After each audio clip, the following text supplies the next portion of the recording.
The air in the Olympic Peninsula does not just sit around you. It presses into your pores with a weight that feels like it is made of lead and ancient secrets. You can smell the hemlock and the damp rot of 1,000 years of fallen timber.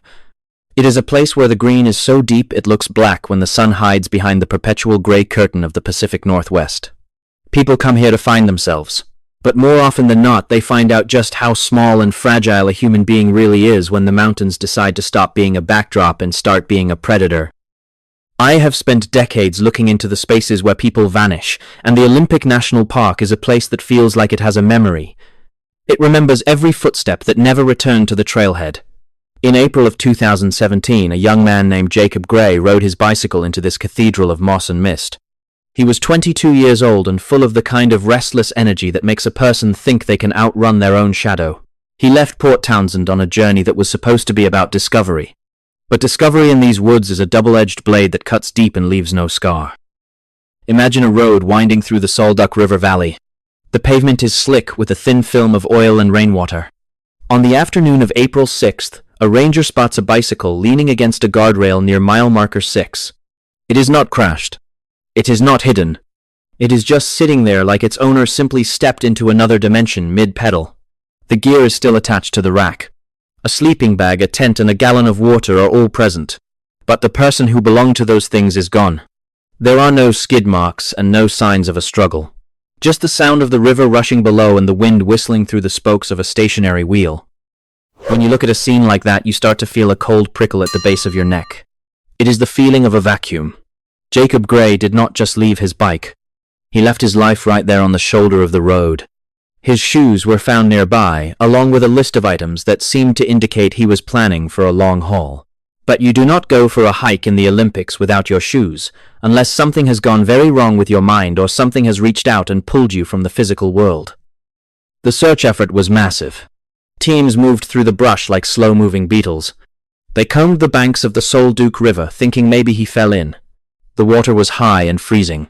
It was the kind of cold that shuts down your heart in minutes. Divers went down into the gray-green depths, feeling along the smooth river stones. They found nothing. No body and no clothing caught on the submerged logs. The dogs were brought in, but the dogs are often the first to tell you that something is not right.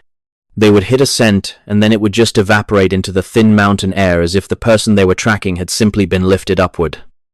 The investigators were left with a hollow feeling in their chests. You see it in their eyes when they talk about it years later. They look at the maps and the topography and nothing makes sense. If Jacob had gone into the river, the current would have taken him to specific eddies. If he had wandered into the woods, he would have left broken branches or footprints in the soft mud. But the forest floor in the Olympics is a thick carpet of needles and moss that swallows evidence whole. It is a place of silence. A silence so heavy it rings in your ears like a high-pitched frequency. Months turned into a year. The family of Jacob Gray did not give up. His father Randy is a man who understands the weight of a legacy. He spent days and weeks in those woods. He walked the ridges and the valleys, calling out a name that only the ravens answered. He found pieces of gear here and there, but they were like breadcrumbs left by a ghost. There is a specific kind of agony in searching for your child in a place that feels like it is actively hiding them from you. The mountain has a way of shifting its features when you are not looking. In August of 2018, a group of field biologists were working on a remote ridge. They were far above the Sol Duc River. They were in a place called Whole Lake, which sits at an elevation of over 5,000 feet. To get there from where the bicycle was found, you have to climb through some of the most vertical and punishing terrain in North America. You have to navigate cliff faces and dense thickets of Devil's Club. It is not a casual stroll. It is a grueling ascent that would challenge a professional mountaineer. And yet that is where they found him. The remains were scattered. This is a common theme in these cases. The body is rarely found intact. The elements and the scavengers do their work, but there is often a strange pattern to how the items are distributed. A piece of clothing here and a bone there. Jacob was found nearly 5 miles away from his bicycle and thousands of feet higher in elevation. Why would a young man leave his shoes and his gear by the road and then climb into the subalpine freezing heights of a mountain ridge? It defies every survival instinct we possess as a species. When you look at the microscopic details of the discovery site, things get even stranger. His clothing was found in a way that suggests he may have been suffering from paradoxical undressing. This is a symptom of extreme hypothermia where the victim feels like they are burning up and strips off their clothes. But to get to that ridge, Jacob would have had to survive multiple nights in the freezing rain without a jacket or shoes. He would have had to navigate technical terrain in the pitch black. The human body is capable of miracles, but the laws of physics and biology usually apply. There is a theory among those of us who track these disappearances. We call it the mountain call. It is the idea that something in these high places can broadcast a signal that bypasses the rational mind. It draws people toward the peaks, toward the thin air, where the veil between what we know and what we fear is at its thinnest. Jacob Gray was a fit young man, but he was not a mountain goat. The path he took to that ridge was a path of no return. It was a climb into the mouth of the unknown. I often think about the silence he must have encountered up there. At 5,000 feet, the wind has a different voice. It does not howl so much as it whispers. It tells you that you do not belong. It tells you that the civilization you left behind on the road is an illusion. The bicycle and the water jug and the sleeping bag are just plastic and metal toys. Up on the ridge, the only thing that is real is the cold stone and the thinning oxygen. Jacob was found in a place that felt like the end of the world. The official report will tell you it was a tragic accident. They will say he became disoriented and wandered off. They will use words like exposure and accidental death. But those words are just band-aids on a gaping wound of a mystery. They do not explain the lack of scent for the dogs. They do not explain why he abandoned his shoes at the very start of his journey. They do not explain the impossible trajectory of his final days. When you look at the map and trace the line from the bike to the ridge, it looks like a straight shot through impossible obstacles. We see this pattern over and over again. A person disappears near a water source or a road, and their remains are found much later in a location that is geographically illogical. It is as if they were moved by a force that does not care about trails or gravity. There is a cynical part of me that thinks we are just being harvested. That these parks are not preserves for nature, but hunting grounds for something that has been here much longer than we have. Something that knows the terrain better than any ranger. I remember looking at the photos of the gear Jacob left behind. The bicycle was propped up so carefully. It was not the act of a man who was panicked. It was the act of a man who thought he was just stepping away for a second. Or perhaps, it was the act of a man who was being led away. There are accounts from survivors in these woods who speak of a sudden overwhelming urge to leave the trail. They describe a feeling of being pulled by an invisible string toward the high ground. Most people fight it. Some people do not. The Olympic National Park covers nearly 1 million acres. It is a fortress of old-growth timber and jagged rock. Within its borders, there are places where no human foot has stepped in a century. We like to think we have mapped the world, but we have only mapped the surface. We have no idea what lives in the shadows of the canyons or what vibrates in the frequency of the mountain peaks. Jacob Gray found something out there. Or maybe it found him. And now he is just another name on a list that keeps getting longer every year. It is easy to dismiss these stories when you are sitting in a well-lit room with the doors locked. But when you are out there and the sun starts to dip below the ridgeline, the world changes. The trees look like reaching hands, and the shadows start to move in ways that your eyes cannot quite track. You realize that you are an intruder. You realize that the silence is not empty. It is full of something that is watching and waiting for you to make one wrong move. One slip of the foot or one moment of distraction is all it takes. The case of Jacob Gray is a reminder that the wilderness is not our friend. It is a vast and indifferent machine that processes life into death without a second thought. But there is a layer to this case that feels more deliberate than mere nature. The way the gear was left, and the location of the body, suggests a narrative that we are not allowed to read. It is a story written in a language of rock and bone. And the ending is always the same. We are left with more questions than answers, and a feeling of profound unease that settles in the gut like a stone. There are others who have followed a similar path into the nothingness. Take the case of Danny Philippidis, a firefighter who went missing from a ski resort in New York, only to turn up 6 days later in California with no memory of how he got there. He was still wearing his ski gear. Or think of young Jared Atadero who vanished in the Colorado mountains only for his clothing to be found years later on a high ledge that was inaccessible to a child. These cases all share a common thread of the impossible. They suggest a reality that is much more fluid and dangerous than we are led to believe. As I sit here looking at the grey sky, I wonder who will be next. Who will be the next person to lean their bike against a guardrail and walk into the mist? The mountains are still there. They are still waiting. They do not sleep and they do not forget. They just wait for the next restless soul to come looking for discovery. And when that person arrives, the mountain will open its arms and the silence will begin again. The mountains are not a cathedral. They are a throat. We walk into the Olympic National Park thinking we are there to find ourselves, but we are only providing fuel for a machine that has been running since the dawn of time. April 5th, 2017, was a Wednesday. It was a day of grey light and a persistent drizzle that turns the soil into a thick black paste. That is the day the Sol Duc River became a crime scene without a criminal. Or perhaps the criminal was the landscape itself. It is a place of deep moss and ancient ferns that grow over the bones of things that forgot how to breathe. Jacob Gray was 22 years old. He was young and fit and driven by a desire to see what was over the next ridge. He had his bicycle and a few supplies and a spirit that had not yet been broken by the world. But the Olympic Peninsula does not care about your spirit. When his bike was found leaning against that guardrail, it was more than just a missing person report. It was a glitch in the reality we think we control. The bike sat there on the side of the road for hours before anyone noticed something was wrong. It was perched at mile marker 6.3 along the Sol Duc Hot Springs Road. There was no sign of a struggle and no skid marks on the pavement. The kickstand was not even down. It was just leaned there as if Jacob had stepped away for a single second to tie his shoe or look at a bird. But those seconds turned into minutes, and those minutes turned into a silence that has lasted for years. Inside the panniers were his gear and his identification. Everything a man would need to survive was left behind on the asphalt. The rain began to pool in the seat of the bicycle, and the cold metal began to sweat under the pressure of the mountain air. When the rangers arrived, they found a trail of items leading toward the river.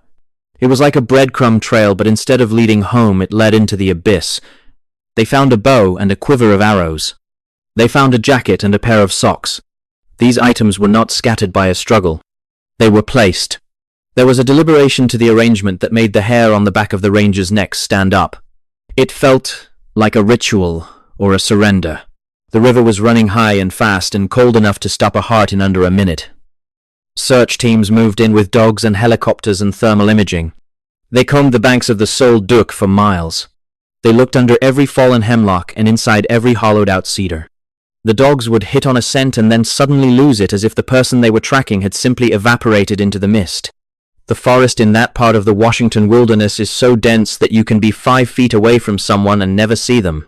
It is a world of verticality and shadow, where the ground is often just a false floor of rotting needles and tangled roots. As the days turned into weeks, the search was scaled back. The official theory was that Jacob had somehow fallen into the river and been swept away. It is a convenient theory for people who need to sleep at night. It fits into a neat little box of accidental death, but it does not explain why he would leave his bike and his gear in such a precise way. It does not explain the feeling the searchers had of being watched by something that did not have eyes. There is a specific kind of silence in the Olympics that feels heavy. It feels like the air is being squeezed of all its oxygen by something massive and unseen. The investigation stalled until August of 2018. More than a year had passed since Jacob vanished into the grey light of April. A group of biologists was working in a remote area near the ridgeline of High Divide. This is not a place where a casual hiker ends up. It is a brutal climb through terrain that defies logic. There they found what was left of Jacob Gray. His remains were located at an elevation of over 5,000 feet. To get there from the spot where he left his bike, he would have had to climb thousands of feet through some of the most difficult terrain in the lower 48 states. He was miles away from the river where everyone assumed he had drowned. He was in a high-alpine basin surrounded by jagged peaks and snow that never fully melts. When the investigators looked at the scene, they found his wallet and his shoes. His skeletal remains were scattered over a small area. There was no clothing found other than what was right next to the bones. The question of how a young man in his right mind could travel that distance and gain that much elevation without proper gear or footwear is a question that the authorities cannot answer. Think about the physical exertion required for that journey. You are talking about a vertical ascent through thick brush and over rock slides. You are talking about doing it in the middle of a cold rainstorm in April. If you have ever tried to walk through an old-growth forest off-trail, you know that you are lucky to make half a mile in an hour. To reach that high basin, Jacob would have had to move with a speed and a purpose that seems superhuman. Or perhaps he was not the one doing the moving. There are theories about the frequency of the mountains. Some say that there are places where the limestone and the quartz create a natural resonance that can affect the human brain. It causes disorientation and a sense of profound dread. It can make a person strip off their clothes because they feel like their skin is on fire. It can make them run until their lungs burst. We call it paradoxical undressing when it happens in hypothermia, but this felt different. This felt like a calling. It felt like the mountain had reached out a finger and touched Jacob on the shoulder, and he had no choice but to follow. I have spent a lot of time looking at maps of these disappearances. When you plot them out, you start to see the clusters. They happen in places with high concentrations of granite and deep water. They happen near portals of geography that we do not understand. The case of Jacob Gray fits the profile perfectly. The sudden disappearance. The discarded clothing. The body found in a location that seems impossible for the victim to have reached on their own. It is a script that has been written 1,000 times in 1,000 different forests. The official cause of death was listed as undetermined. That is the word they use when the truth is too uncomfortable to put on a death certificate. It is a word that acts as a bandage for a wound that will never heal. Jacob's father never gave up looking for him. He spent months in those woods. He felt the same things the searchers felt. He felt the cold pressure of the silence and the sense that his son had been taken by something that did not belong to the world of men. He found the gear and he found the bike, but he never found a reason. We like to believe that we are at the top of the food chain. We build our houses in our roads, and we think we have tamed the beast. But the beast is not a creature of flesh and blood. It is a force. It is the vibration in the rock, and the way the light bends in the fog. It is the thing that makes you turn around when you are alone in the woods because you are sure someone is standing right behind you. When you turn, there is nothing there but the trees. But the trees look different than they did a second ago. They look closer. The case of Jacob Gray is a warning. It tells us that the boundaries between our world and the next are thinner than we think. There are places where the fabric is worn through and things can slip through the cracks. Sometimes a person walks into the mist and they find themselves on the other side. By the time they realize where they are, it is too late. The mountain has already claimed them. The silence has already begun to move into their bones. I think about the bike often. I think about the way the spokes must have glistened in the rain. It is a mundane object in a terrifying context. It represents the life Jacob left behind. The pedals that he turned with his own feet. The handlebars he gripped with his own hands. All of that human effort and technology abandoned for a walk into the nothingness. It is the ultimate rejection of the modern world, or the ultimate abduction by the ancient one. There is a specific detail from the discovery of the remains that bothers me. The shoes were found neatly tucked away. Why would a man who is dying of exposure or exhaustion take the time to tuck his shoes away? It suggests a level of calm that is inconsistent with a survival situation.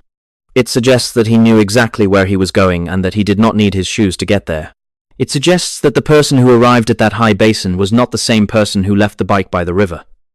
The Olympic National Park covers nearly 1 million acres. It is a fortress of green and gray. Within those borders there are canyons that have never seen a human face. There are caves that breathe with the rhythm of the tides. We are just visitors there, and our stay is permitted only as long as the mountain allows it. When the permission is revoked, there is no appeal. There is only the long walk up the ridge and the final rest in the cold stone. The pattern is the only thing we have. If we look at the case of Danny Paulides, we see the same distortion of space and time. He was a firefighter in New York. He was at a ski resort with his friends. 1 minute he is there, and the next he is gone. 6 days later, he turns up in California. He is still wearing his ski boots and his helmet. He has no idea how he traveled 3,000 miles. He has a gap in his memory that can never be filled. It is as if he was plucked from one side of the continent and dropped on the other by a hand that does not care about the laws of physics. Then there is Jared Atadero. He was only 3 years old when he vanished in the mountains of Colorado. He was walking just a few feet ahead of a group of adults. He turned a corner and was gone. For 4 years they searched for him. When they finally found his remains, they were on a high cliff face that was nearly impossible for an adult to climb, let alone a 3-year-old child. His pants were turned inside out. His shoes were found in a place that suggested they had been placed there from above. The terror of that image is something that never leaves you. These stories are not just ghost stories for the campfire. They are data points in a mystery that is as old as humanity. We give them names like Missing 411 because we need to categorize them to keep from going insane. We want to believe there is a logical explanation. We want to believe in mountain lions or rogue kidnappers or simple accidents. But the evidence does not support the simple answers. The evidence points to something much more predatory and much more strange. As I sit here in the dying light of the afternoon, I can feel the weight of those mountains. I can feel the cold wind that blows off the Sol Duc. Jacob Gray is gone, and the world has moved on. But the bike is still there in some evidence locker, and the bones are in a box, and the silence is still waiting in the woods. It is waiting for you. It is waiting for the next person who thinks they are safe because they have a map and a cell phone and a plan. The next time you are out there and you feel that sudden drop in temperature, listen closely. If you hear a hum in the air or a vibration in your teeth, do not stop to investigate. Do not lean your bike against the guardrail. Do not step off the trail to see what is behind that ancient cedar. Turn around and walk back to your car. Do not look back. Because if you do, you might see the shadows moving in ways they should not. You might see the mountain opening its arms, and once you are in that embrace, you never come back out. The mystery of the high places remains unsolved. We continue to map the surface while the depths remain a mystery. We are like children playing on the edge of a great dark ocean. We find a shell or a piece of driftwood and we think we understand the sea. But the sea is vast and it is hungry. And every so often it reaches out a wave and pulls one of us under. Jacob Gray was just one of many. He will not be the last. The list is long, and the mountains are patient. The case remains a chilling reminder that there are forces in this world that do not answer to us. The way the gear was left and the impossible trek to the high country suggest a story that we are not allowed to read. It is a story written in a language of rock and bone, and the ending is always the same. We are left with more questions than answers and a feeling of profound unease that settles in the gut like a stone. The wilderness is not our friend. It is a vast and indifferent machine that processes life into death without a second thought. In the end, we are all just names waiting to be added to the list. We are all just hikers on a trail that leads to a destination we cannot see. The mountains are still there. They are still waiting. They do not sleep, and they do not forget. They just wait for the next restless soul to come looking for discovery. And when that person arrives, the mountain will open its arms, and the silence will begin again. Take, for instance, the case of Stephen Kubacki, who vanished near Lake Michigan in 1978. He left his skis and backpack in the snow and simply disappeared. His footprints stopped in the middle of a frozen field as if he had been lifted into the air. 15 months later, he woke up in a field in Massachusetts with no memory of the intervening time. He was wearing different clothes, but he was the same man. Like Jacob Gray and Danny Philippidis, he had been taken somewhere outside of our understanding. These cases suggest that the world is much more fluid and dangerous than we are led to believe.